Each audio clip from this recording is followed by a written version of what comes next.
Mujer, Dios es suficiente. Hechos de impacto relatados por personas que testifican del poder que Jesucristo tiene para sanar, liberar y cambiar vidas. Atrévete a creer y recibe tu milagro. Porque mujer, Dios es suficiente. Que Dios les bendiga. Bienvenidos a su programa Mujer, Dios es suficiente. En esta ocasión, con programas impresionantes para ustedes. Rescates, sanidad. Eso es lo que oirán del ingeniero Ademir López y su esposa Xiomara. Bienvenidos. Gracias por invitarnos a su programa, Dorita. Un saludo para la teleaudiencia. Gracias por invitarnos a su programa y un saludo a la teleaudiencia. Demos inicio al programa presentando a nuestra anfitriona, a Dorita. Bienvenida. Gracias, Jenny.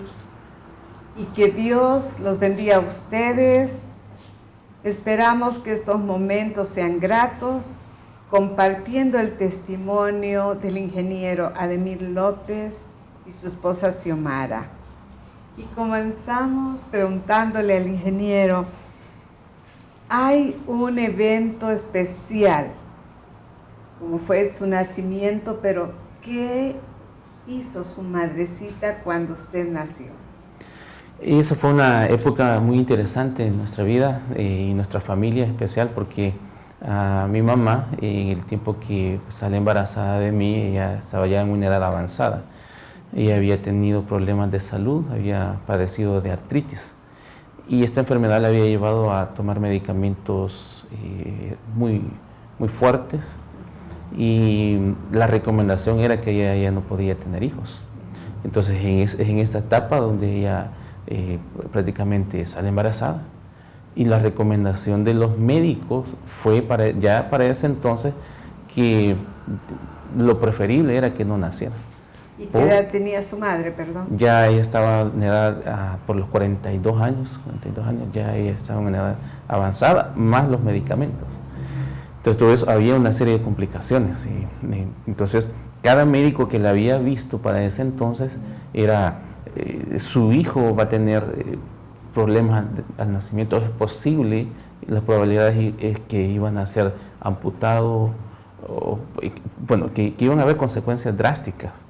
Y casi que era como una provocación a que perdiera el hijo. Sin embargo, mi mamá era una persona de fe, una persona de constante oración, que le creía al Señor, y ella me contó ya al nacer, ¿verdad?, cómo ella se amparó a la misericordia del Señor, a las promesas de Dios sobre nuestra vida, y ya ella lo hacía en una forma de broma. Luego me decía, cada vez que un doctor me decía, su hijo no va a tener esto, su hijo no va, yo creía en el Señor, le decía, Señor, va a ser totalmente lo contrario.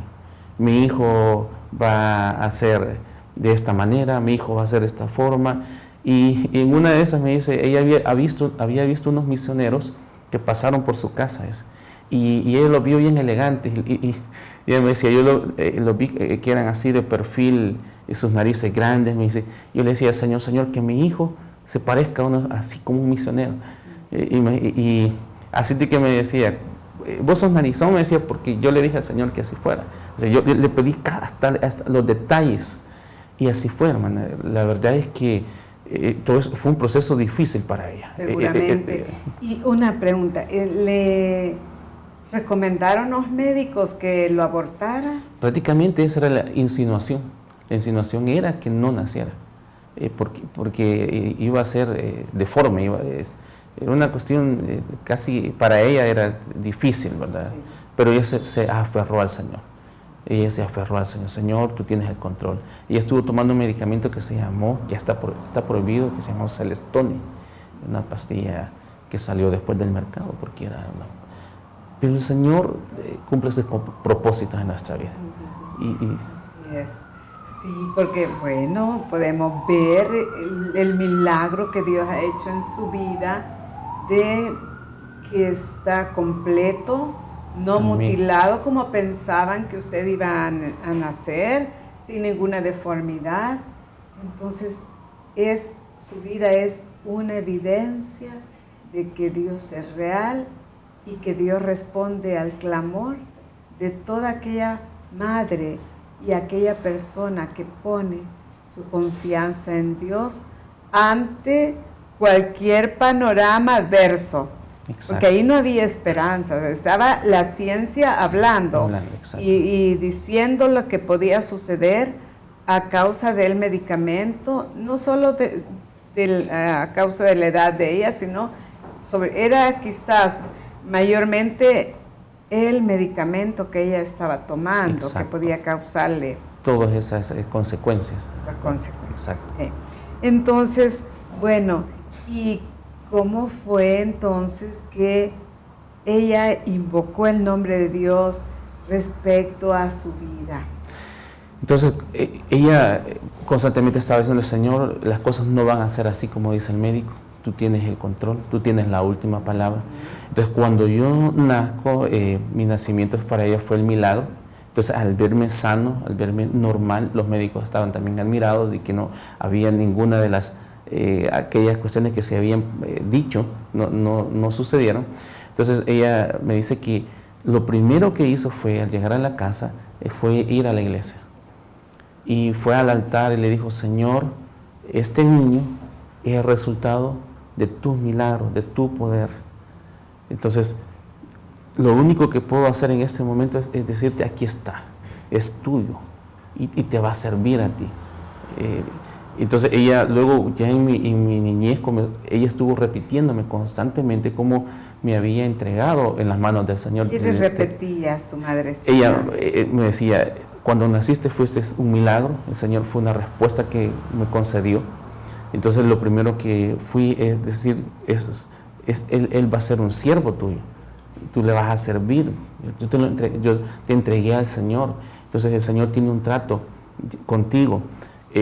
Fue un proceso que ella trató de inculcarme, de recordarme cómo era el resultado de un milagro. Sin embargo, ya un poquito más grande, para mí era difícil, porque eso a mí me hacía pensar: entonces voy a ser un pastor. Y yo decía: no, yo no quiero ser pastor. Y yo le decía a ella: yo no quiero ser pastor. Pero sin embargo yo amaba al Señor, pero no me veía en esa faceta. Pero como había sido criado, llevado a la iglesia en un mover del Espíritu Santo, una iglesia con convicción. ¿A qué le llama el mover del Espíritu Santo? A aquellas personas que le creen al Señor, que tienen una vida consagrada al Señor, que son embestidas con su poder, que caminan bajo la fe y que están dispuestas a todo por el Señor. Yo podía ver en nuestra iglesia a las familias, a mi misma familia, viajar largas distancias para ir y servirle al Señor. Y en esos tiempos hermosos de la presencia del Señor, el Espíritu Santo llenaba la iglesia. Entonces, para mí había una ¿Cómo es que el Espíritu Santo llenaba la iglesia? Explíquenos más de ese mover del Espíritu Santo, porque me habla de las personas, que las personas buscaban a Dios, que las personas se congregaban, pero así específicamente lo que es el mover del Espíritu Santo, ¿cómo era realmente? Era un tiempo cuando la iglesia recibía tanto poder al alabar al Señor, comenzaban a hablar en otras lenguas. Había un momento único y especial de parte del Señor ahí. Los hermanos y hermanas estaban hablando en otras lenguas, danzando, una situación especial. ¿Qué pensaba un niño? Especial. Porque entiendo que de niño tenía veía todo eso cuando se congregaba. ¿Y qué pensaba un niñito en un ambiente así tan especial? Lo que venía a mi mente era: yo quiero vivir este tiempo, yo quiero sentir la presencia de Dios en mi vida, así como lo sienten estos hermanos, sentir ese mover, esa felicidad, esa llenura que yo... Y yo, más que felicidad, sería un gozo. Un gozo, la alegría de servirle al Señor, de sentir la presencia de Dios en su vida. Que yo como niño entonces entraba en medio de todos ellos que estaban orando. porque deseaba ese encuentro, ¿verdad?, personal con el Espíritu Santo, que Él también me llenara, que me diera, como usted dice, ese gozo, esa alegría que no la podía ver afuera de la iglesia. Bueno, la alegría es algo relativo, pero el gozo, cuando viene la presencia de Dios o la manifestación del bautismo en el Espíritu Santo en una persona, es un gozo indescriptible. Exacto. Y es un gozo que va a permanecer en el cristiano mientras la persona cristiana persevere en esa vida de oración, comunión con Dios, fe, conocimiento en la palabra.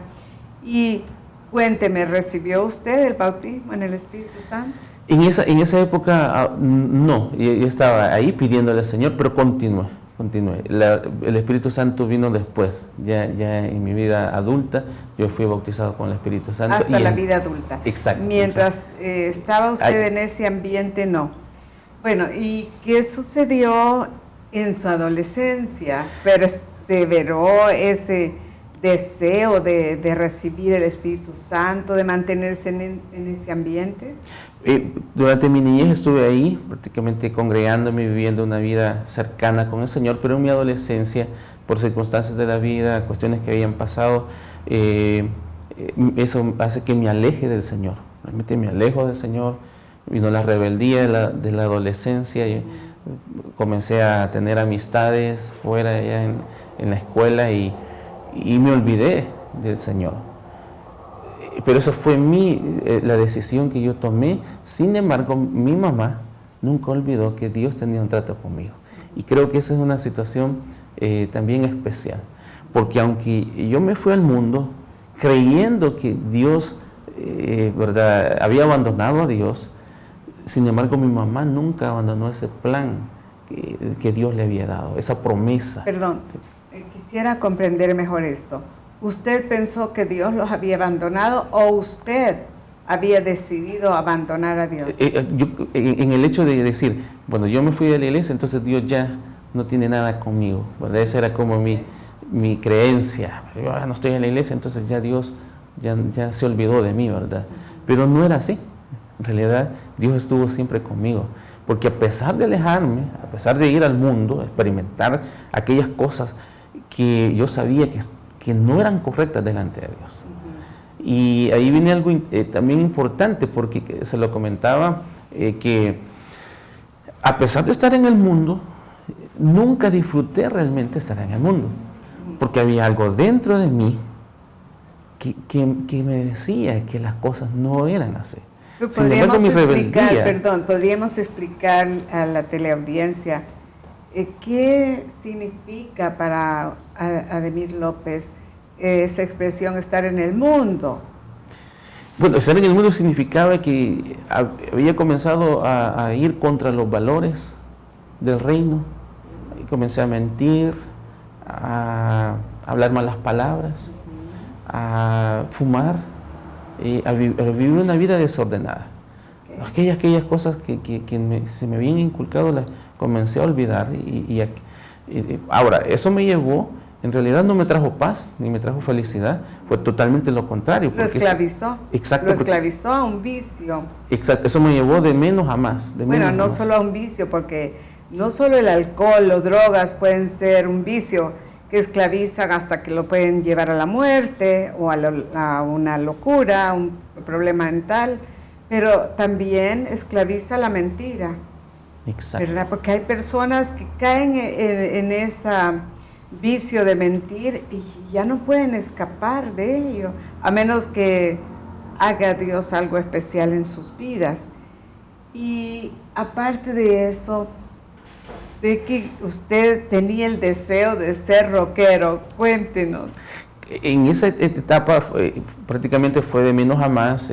Comencé a experimentar ciertas situaciones, me dejé crecer el pelo, daba el pelo largo, me había puesto arito y me vestía de negro con imágenes de calaveras, y porque de alguna manera era como experimentando y queriendo ir hacia el otro lado, a la vida oculta. A una vida oculta. Porque dentro de ser rockero implica más allá que estar ahí tocando rock. Sino que querer experimentar otras situaciones. Todo esto influenciado de alguna manera por los amigos, el querer probar, experimentar nuevas situaciones, emociones.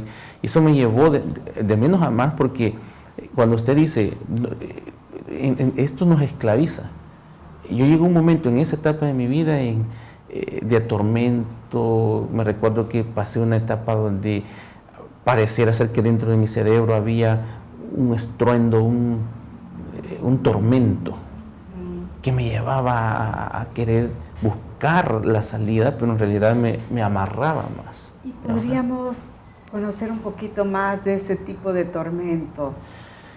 Fue una etapa tan difícil que mi mente me decía, no vales nada, y deberías de quitarte la vida. Llegué a un es decir, era un tormento mental, emocional y espiritual. Y espiritual. Ahora, claro, ahora nosotros lo entendemos que es en la parte espiritual. ¿Qué más? Y Satanás está ahí, llevándonos y queriéndonos robar todo aquello que Dios tiene para nuestra vida, porque luego uno se da cuenta que Dios tiene un plan para nuestra vida. Pero Satanás también quiere destrozar y destruir aquello para lo cual Dios nos ha creado. Entonces, ese momento fue como el querer salir de esta situación, salir de este tormento, salir de esta frustración de la vida. Entonces, eso lo lleva a probar vicios, a querer usar una droga. ¿Por qué? Porque uno está tan desesperado. Una pregunta. Cuando ese tormento mental venía a usted y surgía ese pensamiento de que se quitara la vida, ¿cuál era su reacción?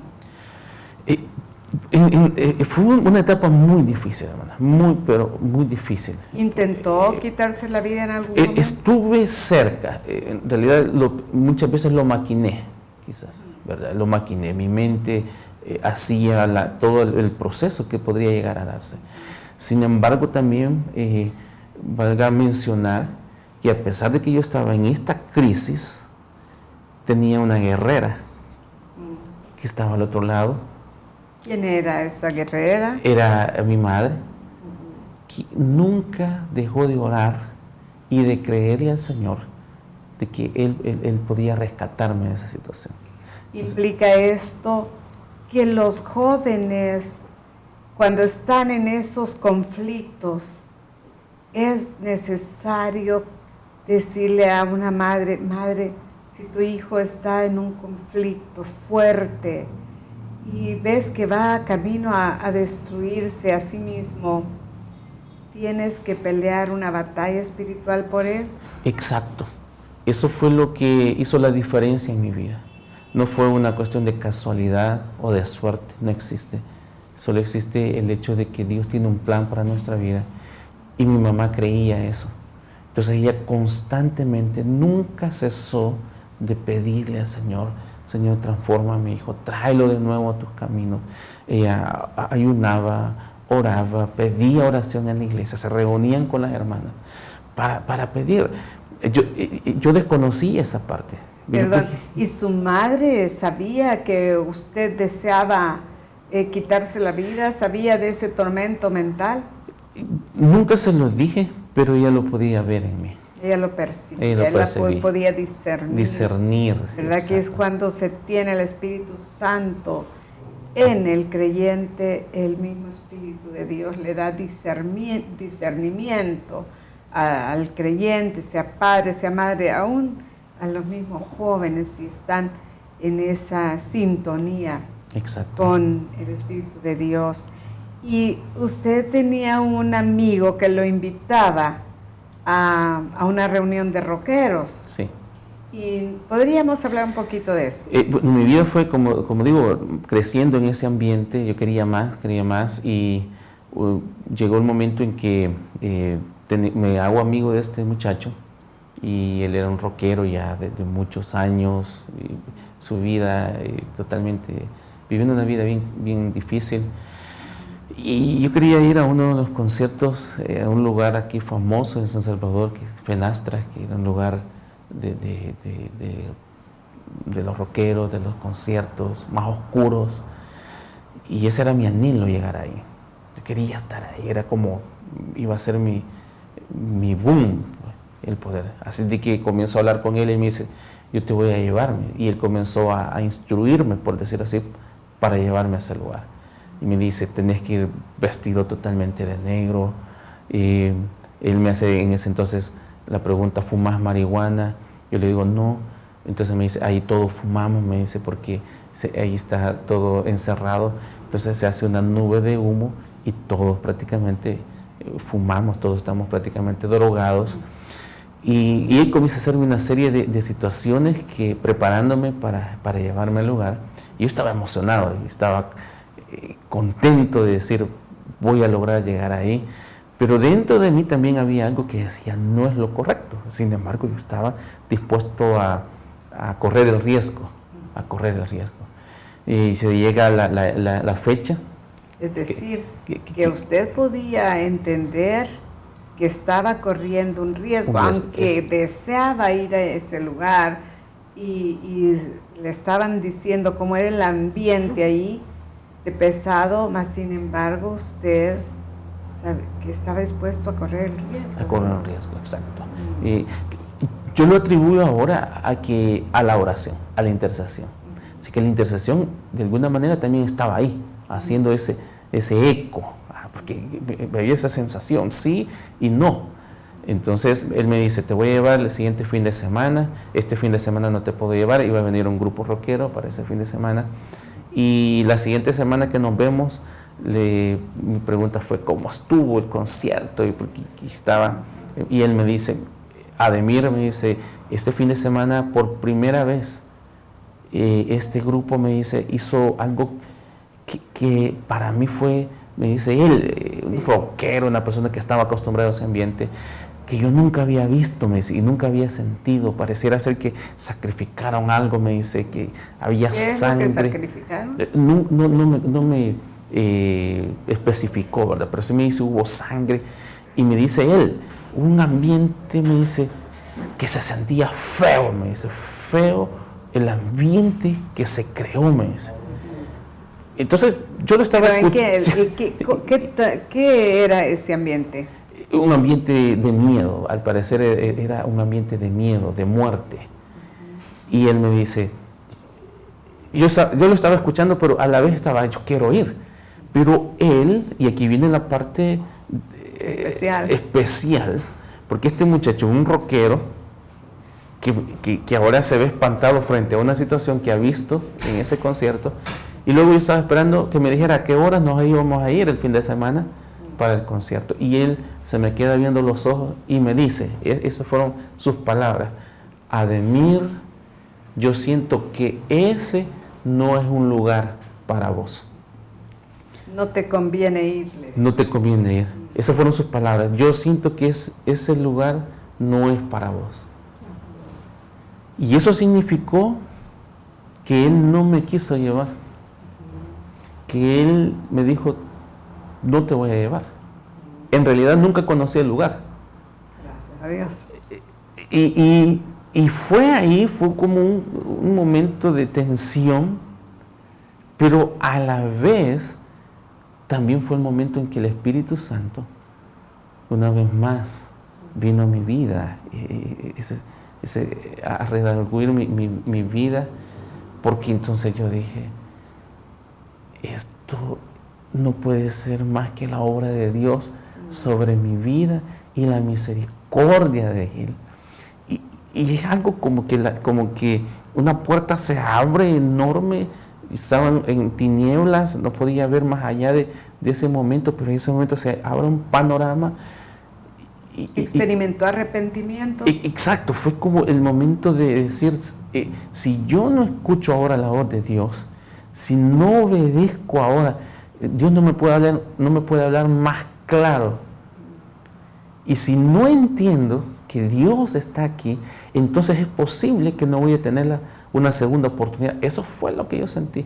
Fue como, o entendés ahora o es posible que jamás vas a tener esa sed.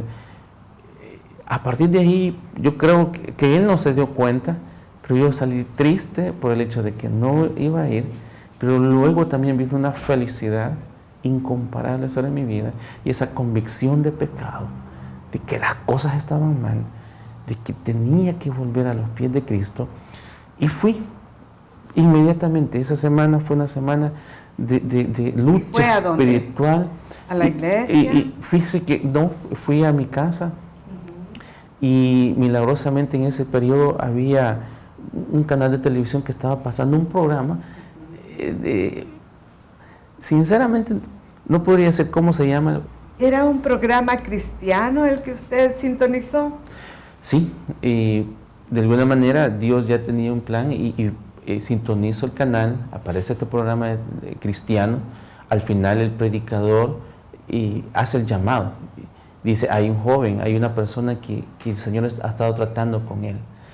Y yo estaba llorando ya para eso, entonces estaba quebrantado totalmente, había una sensación de arrepentimiento, Dios una vez más hablando específicamente en mi vida, y ahí frente al televisor me puse de rodillas y lloré de una forma que no puedo describirla.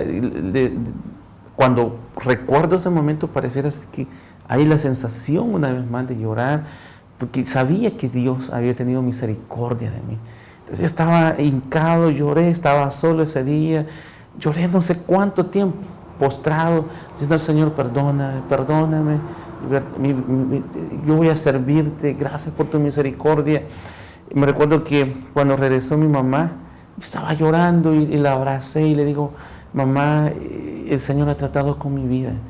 Yo he venido a los pies de Cristo, y ella lloró, y luego fui y me presenté en la iglesia y di testimonio. A partir de ahí, hasta la fecha, le he servido al Señor con todo mi corazón. Permanecido. Amén. Fiel en los caminos del Señor. Amén. Muchísimas gracias, ingeniero. Y me gustaría, tal vez si su esposa nos puede compartir brevemente, ustedes experimentaron sorpresivamente un problema de salud con su niñito. ¿Qué edad tenía su niño y cuál fue esa situación? Él tenía 2 meses y él comenzó, cuando orinaba, comenzó como a manchar, así como a sangrar. Entonces decidimos llevarlo a pasar consulta y el pronóstico era que él tenía cálculos en los riñones. Entonces sí, eso sí nos preocupó y decimos, bueno, nos dejaron exámenes y comenzamos entonces a ponerlo en las manos de Dios, a orar y decirle, Señor, sana a nuestro hijo, porque que un hijo esté enfermo, o sea, es un gran dolor que como padre, como madre se siente. Y entonces y lo pusimos en las manos de Dios, y cuando le tocaba hacerle la ultra, el doctor dijo que él no tenía nada, que porque la habíamos llevado, porque él no tiene nada. Eso. ¿Y a dónde es que, en qué hospitales que le hicieron los exámenes? Si recuerda. Fue una clínica privada, entonces era especialista ahí, en Santa Ana.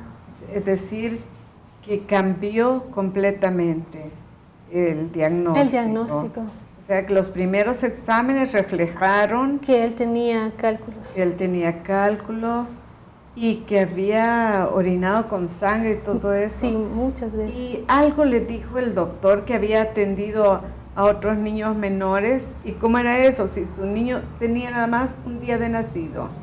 ¿O cuánto tiempo? Él ya tenía casi 2 meses. 2 meses. 2 meses. Ya tenía casi 2 meses. Pero era una situación bien difícil el hecho de que estaba sangrando. Y le poníamos su pamper o su diaper, y cuando lo quitábamos ahí estaba la mancha de sangre.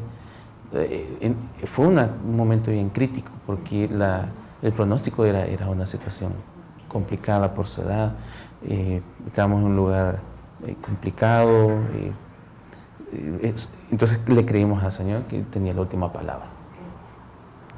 Hermana Xiomara, ¿qué le diría usted a las madres que tal vez tienen una preocupación o angustia por la salud de sus hijitos?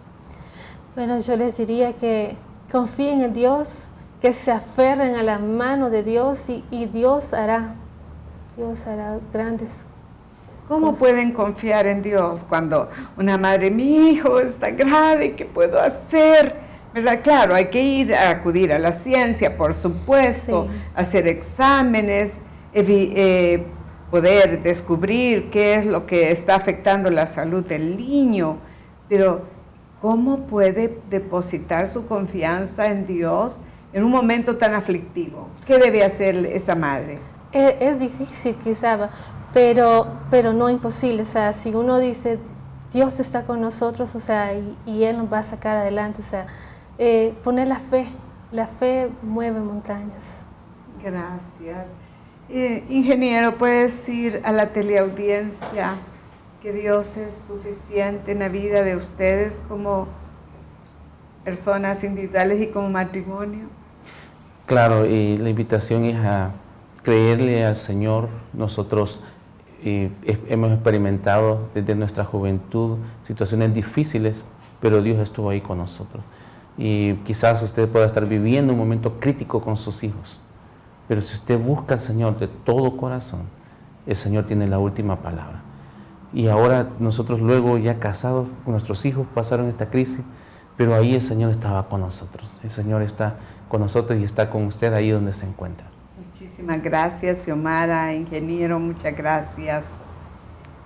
A usted que ha escuchado este precioso testimonio, le animo a que pueda influenciar la vida de sus hijos a través de su oración, a través de su fe en el Señor. ¿Cómo invocar el nombre de Dios si no le conocemos? Podemos conocerle a través de la Biblia, a través de las Sagradas Escrituras, esa palabra que fue revelada a los hombres para instruir a la humanidad.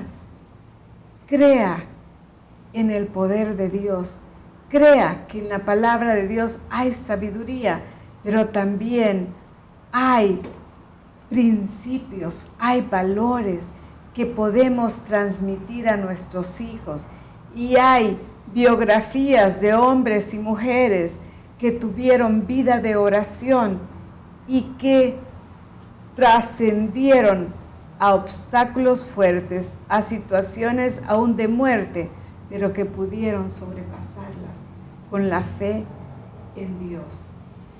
Que el Señor le bendiga y hasta el próximo programa. ¿Qué esperas tú para hacer a Jesucristo tu Señor y tu Salvador? ¿Has escuchado de milagros? ¿Has escuchado un hombre que regresó a los pies de Cristo? ¿Qué esperas tú para hacer lo mismo? Acepta a Jesucristo en tu corazón. Dile en este momento: Señor Jesús, me arrepiento de todo corazón de mis pecados y creo que tú moriste por mí en la cruz para salvarme y resucitaste para darme salvación y vida eterna. Ven a mi vida, sé el Señor de mi vida, porque yo te recibo hoy como mi único Señor y Salvador. Experimentarás, vivirás esa vida plena, llena de milagros y de paz que solo Jesucristo puede darte en tu vida. Que Dios te bendiga y hasta el próximo programa. Mujer, Dios es suficiente. Al finalizar el programa, les dejamos con esta maravillosa promesa. Y vosotros estáis completos en Él, que es la cabeza de todo principado y potestad. Colosenses 2:10. Si necesitas ayuda, escríbenos a la siguiente dirección: info@iglesiajosue.org o comunícate al PBX 25 14 47 47.